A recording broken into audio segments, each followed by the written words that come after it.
रे थांब जरा आषाढ घना या कवितेच्या रसग्रहणाची कृती आज आपण अभ्यासणार आहोत। या कवितेतील कोणत्याही ओळी रसग्रहणासाठी परीक्षेला येतील। त्याचे आशय सौंदर्य आणि भाषा सौंदर्य नेमके काय लिहायचे आणि ओळींचे काव्य सौंदर्य कसे लिहायचे असते याचे संपूर्ण मार्गदर्शन या व्हिडिओमधून मी आपणास करणार आहे। आता एक गोष्ट पहिल्यांदा तुम्ही लक्षात ठेवा, ती म्हणजे कोणत्याही ओळी रसग्रहणासाठी आल्या तरी आशय सौंदर्य आणि भाषा सौंदर्य बदलत नाही। म्हणजे प्रत्येक कवितेचे आशय सौंदर्य आणि भाषा सौंदर्य तुम्ही आधीच तयार करून ठेवू शकता। बदलायचे ते फक्त काव्य सौंदर्य। मग काव्य सौंदर्य म्हणजे काय? तर काव्य सौंदर्य म्हणजे दिलेल्या ओळींचा अर्थ आपल्याला लिहायचा असतो।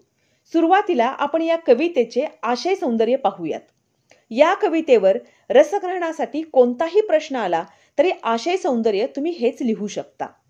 आशय सौंदर्य मराठीतील श्रेष्ठ कवी बा.भ. बोरकर यांची रे थांब जरा आषाढ घना ही सुंदर निसर्ग कविता त्यांच्या चैत्र पूनव या कविता संग्रहातून घेतलेली आहे। आषाढ महिन्यातील पावसामुळे सृष्टीचे सौंदर्य फुलून येते। निसर्ग हिरवाईने नटलेला असतो।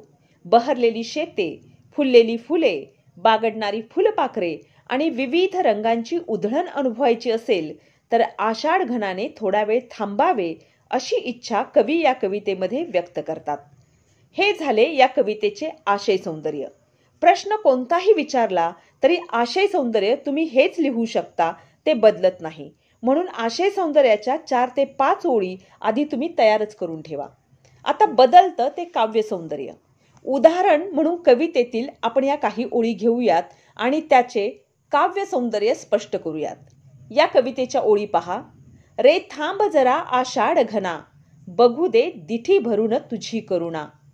कोमल पाचूंची ही शेते, प्रवाळ माती मधील अवते, इंद्र नीळ वेळूंची बेटे, या तुझ्याच पदविन्यास खुना। रोमांचित ही गंध केतकी, फुटे फुले ही सोन चंपकी, लाजून या जाईच्या लेकी, तुझ चोरून बघती पुन्हा पुन्हा। आता या ओळींचे काव्य सौंदर्य स्पष्ट करताना आपण नेमके कसे करावे? तर पहा या ओळींचे काव्य सौंदर्य। काव्य सौंदर्य म्हणजे ओळींचा अर्थ, तो आपण अशा प्रकारे लिहू शकतो। आषाढ मेघाला उद्देशून कवी म्हणतात, हे आषाढ घना जरासा थांब, तुझी कृपा मला डोळे भरून पाहू दे। म्हणजेच हा निसर्ग तुझ्या कृपेमुळेच सौंदर्याने नटलेला आहे, त्या सौंदर्याचा आस्वाद मला घेऊ दे। कवीने शेतातील हिरव्यागार पिकाला पाचू या रत्नाची उपमा दिली आहे, तर लाल मातीला पोळे आणि वेळूंच्या बेटांना इंद्रनील या रत्नांची उपमा दिली आहे। सुंदर अशा निसर्ग प्रतिमा वापरून कवितेचे सौंदर्य खुलवले आहे।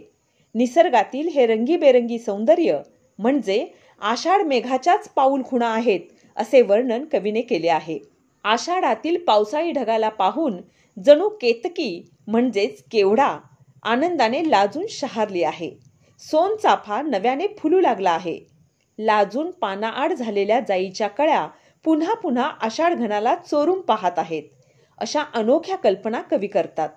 फुले माणसांप्रमाणे कृती करत असल्याचे वर्णन करून कवीने कवितेचे वातावरण सजीव आणि चैतन्यमय केले आहे।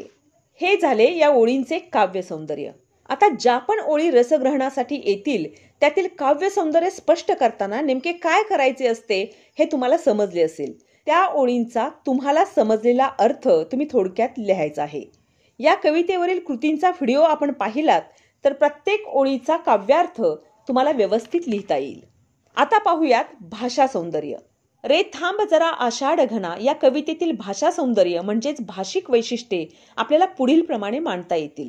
प्रस्तुत ओळींमध्ये अगदी नेमक्या शब्दात आषाढ महिन्यातील निसर्गाचे जिवंत असे शब्दचित्र कवीने साकारले आहे।